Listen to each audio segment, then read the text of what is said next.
네, 안녕하십니까. 예. 어제 이슈의 중심에 서 있던 인물. 네. 바로 임범준이라고, 두정물산의 2세로 알려져 있는데, 이거 보니까 당시 김해난동 술 취해서 그랬다 하더라도, 이거는 뭐 마약을 먹지 않고서는 이럴 수가 있나 싶은 생각이 들었어요. 예. 술을 그렇게 취하기도 참 쉽지 않은데요. 네. 그러니까 어쨌든 오늘 이제 그 이야기를 드리려고 합니다. 뭐 유명하니까요. 두정물산이라는 화장품용 브러쉬를 제조하는 중소기업이래요. 저도 처음 들어보는 기업인데요. 예. 이 중소기업의 창업주 2세고요. 이름이 임범준 씨. 제가 뭐 이 나이가 어리다고 좀 무시하고 이런 일은 잘 없는데 이제 겨우 34살입니다. 그리고 어제 인천공항 경찰대로 출석을 했습니다. 마스크를 썼더라고요. 그래서 저는 도대체 어떻게 생긴 놈인지 얼굴을 한번 진심으로 보고 싶기도 했습니다. 근데 뭐 동영상은 너무 많이 유포가 돼서 제가 자세히 설명드릴 건 아닌데 간단히만 요약을 하면 20일에 베트남 하노이 공항에서 출발을 해서 인천공항으로 오던 대한항공 비즈니스석에서 그 옆자리에 앉은 50대 분이 대기업 임원이라고 하시더라고요. 근데 이분한테 말을 계속 걸다가 말을 안 받아주니까 얼굴을 때리고 2시간가량 난동을 부렸다는 거죠. 그래서 동영상 보면 뭐 고승줄로 묶으려던 사무장도 때리고 뭐 침도 뱉고 온 난리를 다 쳤다는 겁니다. 예. 그리고 그 기업 정보하고 후기를 공유하는 사이트 자플래닛이라는 곳이 있습니다. 근데 여기에 한 네티즌이 두정물산의 후기 글을 올렸어요. 그 내용은 두정물산의 단점으로는 가족들끼리 경영진과 주요 보직을 이루고 있는 가족회사이며 야근 수당이 없다. 이렇게 적었습니다. 예, 뭐 그럴 만한 회사인 것 같습니다. 그리고 퇴근 시간 30분 전에 일이 들어오기도 하고 근무 중 매우 심한 인격 모독을 당하기도 한다. 그 네티즌은 그렇게 적었습니다. 예. 이전에도 이 두정물산 부장 한 명이 이 두정물산이 중국이나 베트남에 공장이 있는데요. 중국 공장에서 현지인을 신발로 때렸던 일이 있었어요. 그래서 참 가지가지로 이제 무리를 많이 일으키는 회사죠. 제가 주로 이제 그 재벌들에 대한 비판적 시각을 많이 말씀드리는데 재벌이라고까지 보기는 어렵지만 우리나라 중소기업들이요. 물론 중소기업들 중에서는 건전하게 좀 노동자들하고 친화적으로 잘 지내려고 하는 기업이 없진 않겠죠. 근데 제가 알고 있기로 제조업이라는 이름으로 중소기업 공장을 돌리는 곳에서는 거의 다 노동자들을 짐승처럼 취급을 합니다. 오너는 또라이 정도가 도를 넘어서는 미친놈들이 진짜 수두룩합니다. 제가 아는 한 중소기업 2세는 지금 사장이거든요. 근데 무슨 또라이 짓을 하냐면 그 단골 술집이 카페 같은 곳인데 거기에 첼로를 갖다 놨어요. 술만 취하면 거기서 첼로를 킵니다. 근데 첼로를 잘 키면 모르겠는데 완전히 도레미파솔라시도 수준이에요. 그러니까 산토끼 토끼야도 잘 못하는 수준인데 그걸 똥폼을 잡고 사람들 다 있는 데서 첼로를 킵니다. 그게 꼴불견이라는 걸 몰라요. 제가 그걸 보고 참 지랄을 왜 이렇게 창의적으로 하냐, 참 보기 드물다 이런 생각이 들었었습니다. 이것도 제가 아는 한 선배로부터 들은 이야기인데요. 이 선배는 컨설턴트 일을 하셨어요. 굉장히 잘 나갔던 사람입니다. 근데 중견기업의 스카우트가 돼서 40대 초반에 이미 전무를 달고 굉장히 높은 연봉으로 스카우트가 돼 간 거죠. 근데 출근 첫날에 그 회사가 계열사가 한 너덟 개 되는 회사인데 갑자기 회장이 전 임직원을 강당으로 부르더래요. 그래서 갔더니 회장이라는 작자가 딱 들어오는데 첫 마디가 마이크를 잡고 야, 이 개새끼들아 다 무릎 꿇어 이러더라는 겁니다. 갑자기. 그래서 이 제 선배는 컨설턴트 출신이고 양복 입고 주로 이제 대기업 임원들 만나던 사람이라서 너무 놀라가지고 처음에는 농담하는 줄 알았대요. 근데 옆을 보니까 전 임직원이 벌떡벌떡 일어나서 다 무릎을 꿇더라는 겁니다. 그래서 제가 형도 꿇었어요? 이렇게 물어봤더니 야 그러면 다 무릎 꿇는데 나만 앉아있냐 이러더라고요. 그래서 결국은 다 무릎 꿇고 몇십 분 동안 개새끼 소새끼 쌍욕을 들어가면서 애국주의 비슷한 걸 했다는 거죠. 얼마 전에 그 정선태 교수님께서 시골 빵집에서 자본론을 굽다라는 책을 소개를 해 주셨지 않습니까? 이제 마르크스의 자본론을 소개하는 책이었던 것 같은데요.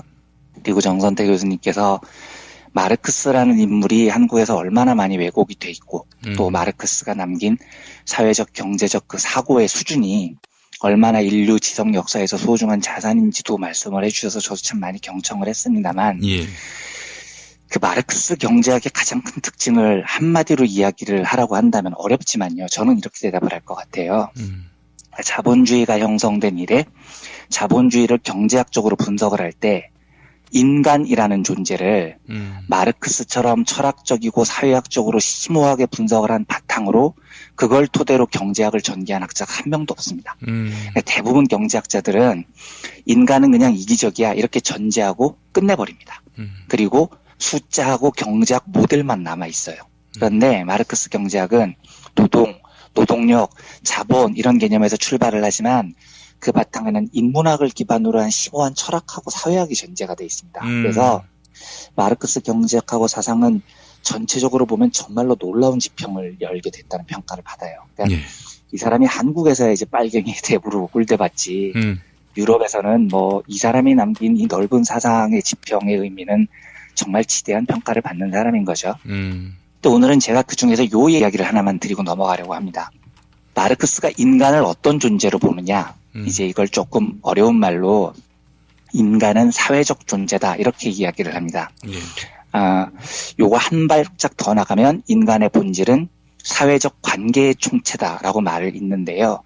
그러니까 이걸 어떻게 이해하시면 좋냐면 아무도 안 사는, 아무도 존재하지 않는 황량한 정글, 벌판 이런 데서 사람이 태어나서 살아간다고 한번 생각을 해보십시오. 그러면 그 사람은 우리랑 모양은 똑같아도 우리가 생각하는 그런 개념의 사람이 아닌 겁니다. 영장류 계열의 어떤 동물인 거죠. 그리고 인지 능력이라고는 뭐 먹고 싸고 생존 본능이 있고 이 정도밖에 안 되는 겁니다. 그러니까 우리가 말하는 인간이라는 존재는요. 어떤 일정한 사회에서 태어나서 사람들하고 관계를 맺으면서 그 역사적 상황에 맞게 자라나면서 의식이 형성돼야 인간으로 봐준다는 겁니다. 그러니까 제가 지금 방송을 하면서 이완배입니다 하고 주절주절 경제 뉴스를 이야기를 하니까 그러니까 제가 이완배라는 인간인 거예요. 제가 어디 히말라야나 어디 산에서 혼자 태어나가지고 거기서 평생을 살았다면 이완배가 아닌 거죠. 인간과 닮았지만 인간으로 보기 어려운 삶이 돼버리는 겁니다. 그래서 마르크스가 뭐라고 이야기를 하냐면 인간은 사회적 존재인데 인간에게는 뇌가 있고 어떤 의식이라는 사고의 존재가 사고를 할 줄 아는 존재이지 않습니까? 그러니까 사고를 하고 생각을 해서 행동의 동력이 되는 두뇌의 활동이 있단 말이죠. 그러면 이 두뇌의 활동은 뭐에서 출발하느냐? 사회적 존재라는 거에서 출발을 한다는 겁니다. 그러니까 쉽게 말씀드리면 두뇌가 더 우월하지 않다는 거예요. 이성이라는 게 더 우월한 게 아니라 사회적 존재라는 게 더 우월하다는 겁니다. 그냥 인간의 두뇌라는 건 들판에 혼자 살게 내버려두면 들판에 혼자 사는 이완배는 아무 생각을 할 이유도 없고 능력도 없는 사람이 됩니다. 하지만 이완배라는 사람이 가지고 있는 두뇌의 의식 능력은 2016년 한국 자본주의의 최하층 언론 노동자 뭐 이런 사회적 존재에 의해서 의식이 형성이 되고 발전이 된다는 거죠. 그래서 존재가 먼저야 의식이 먼저야 이렇게 물어보면 마르크스는 존재가 먼저라고 말합니다. 인간의 의식은 존재 조건에 의해서 결정이 된다는 거죠. 그래서 이 마르크스는 이 말을 이렇게 표현을 합니다. 사회적 존재가 사회적 의식을 규정한다. 이렇게요. 그러니까 사실 보통 사람들이 자기가 가지고 있는 뇌의 활동을 조금 과대평가하는 경향이 있어요. 그래서 대부분의 사람들은 당연히 의식이 존재보다도 더 중요하다고 생각을 하는 경우가 많아요. 근데 마르크스는 반대로 봅니다. 그 사람이 처한 여러 사회적 조건들이 그 사람의 의식을 훨씬 더 우선적으로 규정을 한다고 보는 거죠. 그러니까 이런 견해는 뭐 정신분석학자나 심리학자들, 그러니까 뇌의 활동을 중요시하는 사람들에게서 반대받을 것 같지만 그렇지 않습니다.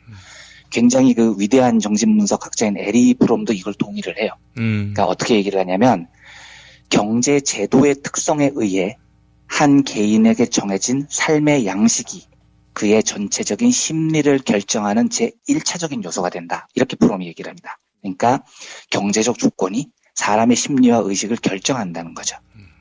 프로이트도 비슷하게 지지를 합니다. 어떻게 얘기를 하냐면 마르크스주의의 강점은 역사에 대한 입장이나 이해 근원을 둔 미래에 대한 예측이 있는 것이 아니다. 그러니까 이 말은 무슨 말이냐면 마르크스는 역사가 필연적으로 자본주의가 지나가면 사회주의가 오고 사회주의가 지나가면 공산주의가 오고 이거는 예언 같은 필연이다 이렇게 얘기를 하거든요. 이제 프로이트는 그건 말도 안 되는 소리야. 그런 예언이 어떻게 실현되겠어. 그 예측은 별거 아니야.